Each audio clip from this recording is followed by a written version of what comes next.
ડાંગ જિલ્લામાં અંબિકા નદીની પૂજા અર્ચના કરવામાં આવી। ભર ઉનાળે વરસેલા કમોસમી વરસાદના કારણે નદીઓમાં નવા નીર આવ્યા છે।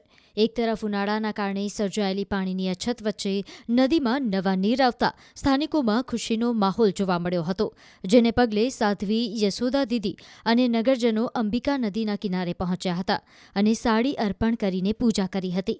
તો બીજી તરફ ગીરાધોધ પણ ફરી સક્રિય થતા પ્રવાસીઓ પર રોજીનો આધાર રાખતા ગ્રામજનોએ કુદરતનો આભાર માન્યો હતો। આજે અમારા ડાંગની અંદર લગભગ આજે અઠવાડિયા 10 દિવસથી વરસાદનો માહોલ હતો અને અમારી અંબિકા માતા આજે કલકલ કરતી વહેતી થઈ। એટલે અમારા ડાંગની પરંપરા અનુસાર આજે આંબાપાડા ગામ અને આ ગીરાધોધ જે માતા અંબિકાનો આ ધોધ છે, અહીંના હિસાબથી જે પારંપરિક પૂજા કરે એ તો અમે કરીએ જ છીએ, પરંતુ આ વર્ષે બધાની ઈચ્છા થઈ કે માતાજીને સાડી ચડાવીએ, તો ગામના પારંપરિક અને આદિવાસી સમાજના પારંપરિક રીતે સાડી માતાજીને ચડાવીને ખૂબ ભવ્યથી ભવ્ય પૂજન થયું। ગામના બધા જ લોકો આવ્યા, ગુરુજી પણ હાજર રહ્યા, ગામના વડીલો હાજર રહીને ખૂબ સરસ રીતના પૂજા થઈ।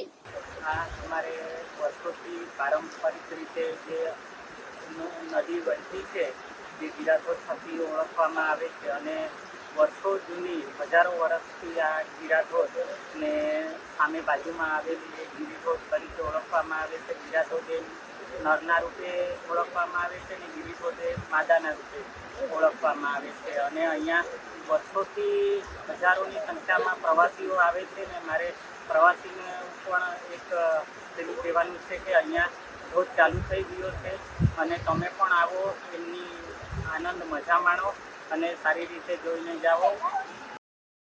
ડાંગ જિલ્લામાં અંબિકા નદીની પૂજા અર્ચના કરવામાં આવી। ભર ઉનાળે વરસેલા કમોસમી વરસાદના કારણે નદીઓમાં નવા નીર આવ્યા છે। એક તરફ ઉનાળાના કારણે સર્જાયેલી પાણીની અછત વચ્ચે નદીમાં નવા નીર આવતા સ્થાનિકોમાં ખુશીનો માહોલ જોવા મળ્યો હતો, જેને પગલે સાધ્વી યશોદા દીદી અને નગરજનો અંબિકા નદીના કિનારે પહોંચ્યા હતા અને સાડી અર્પણ કરીને પૂજા કરી હતી। તો બીજી તરફ ગીરાધોધ પણ ફરી સક્રિય થતા પ્રવાસીઓ પર રોજીનો આધાર રાખતા ગ્રામજનોએ કુદરતનો આભાર માન્યો હતો। આજે અમારા ડાંગની અંદર લગભગ આજે અઠવાડિયા 10 દિવસથી વરસાદનો માહોલ હતો અને અમારી અંબિકા માતા આજે કલકલ કરતી વહેતી થઈ।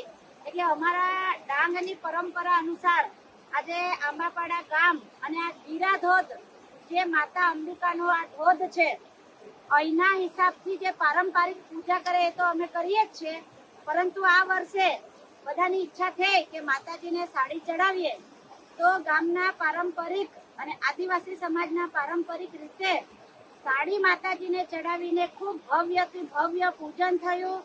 ગામના બધા જ લોકો આવ્યા, ગુરુજી પણ હાજર રહ્યા, ગામના વડીલો હાજર રહીને ખૂબ સરસ રીતના પૂજા થઈ।